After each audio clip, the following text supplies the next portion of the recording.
Aleks U Show, 300 seconds of life-changing wisdom on health, happiness, purpose, and success. Inspiring people with inspiring stories around the globe, just for you, only on Aleks U. Oh wow, what an exceptional guest we have today. Aleks U Show is again in Portugal, the capital Lisbon, and Maryia, our guest tonight, is a jazz singer and performer. And in 300 seconds, she's going to change your mind or give you a new perception and view of what jazz really is. Maryia. Hot. Thank you. When I was 3 years old, I was dancing in front of the TV to a music show. Okay. And I told my parents, I am going to be an actress.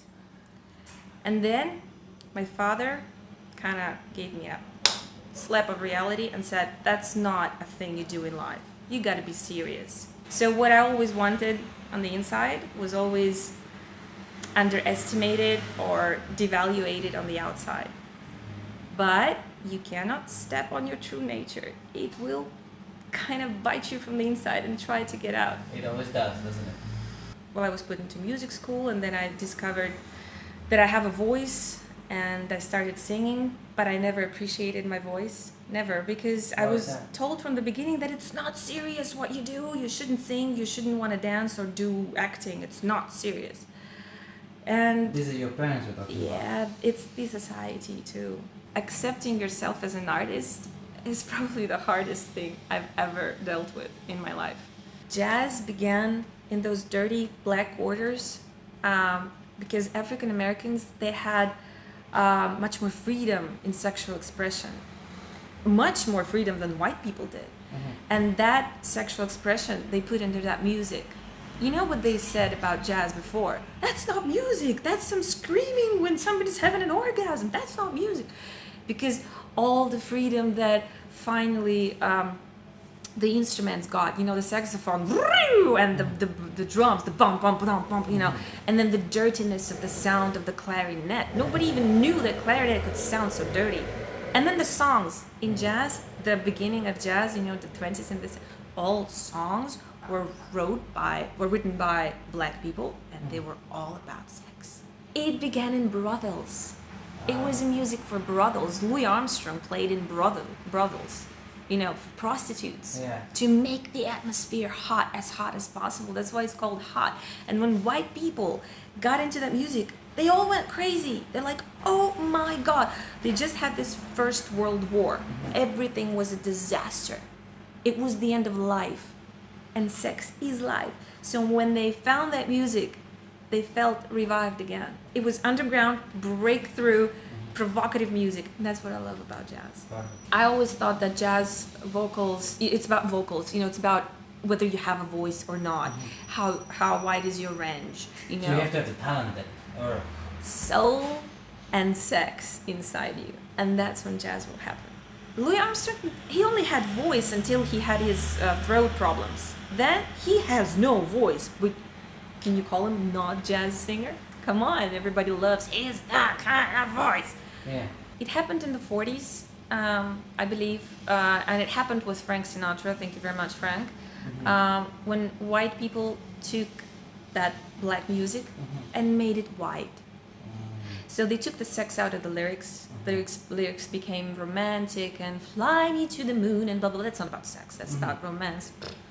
And it became popular in a way, this pop, pop music. Jazz allows women not to be beautiful in music as in sex. For example, Billie Holiday. She didn't have beautiful voice, but she gave herself freedom to express herself, the roughness, the toughness, the cry. And that was sexy, and that was jazz. And that was not beautiful, but it was more than beautiful. I had the stage fear for about 12 years. Okay, so you did. Yeah.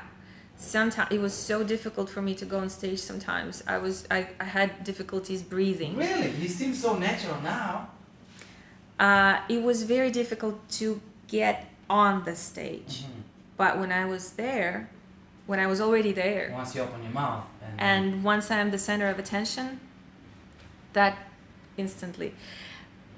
Attention of your audience is the key to your inner what you have inside. It is for me, it is for every artist. If we don't get attention, we cannot give anything at all. Yes. I never cared whether the crowd is big or small. I even like it when the crowd is smaller because I can look every single person into the eye and sing straight to that person. Yeah, beautiful. And my favorite moment when... Oh, there was this one moment last year. A man came out to stage and stood on his knees and gave me flowers. That was, yeah, he was so touched. That was beautiful. And that was in a restaurant where people eat. Come on. Life is so ever-changing, with millions of things to happen. And if you see that, you will never lose purpose of life.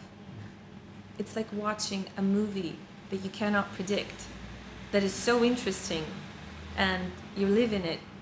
Will you really turn it off? No, you would want to watch it and watch it. But you don't only watch it, you're participating in it. And that's just so exciting. These were phenomenal 300 seconds of wisdom when it came to jazz, when it came to life, when it came to a woman's world that we are maybe moving towards. If you still have any questions about Maryia and how to find her performances and the show, check out the description box below and ask your questions away. It was an honor hosting for you. Thank you, Maryia. Thank you, it was fun. Ciao. Ciao.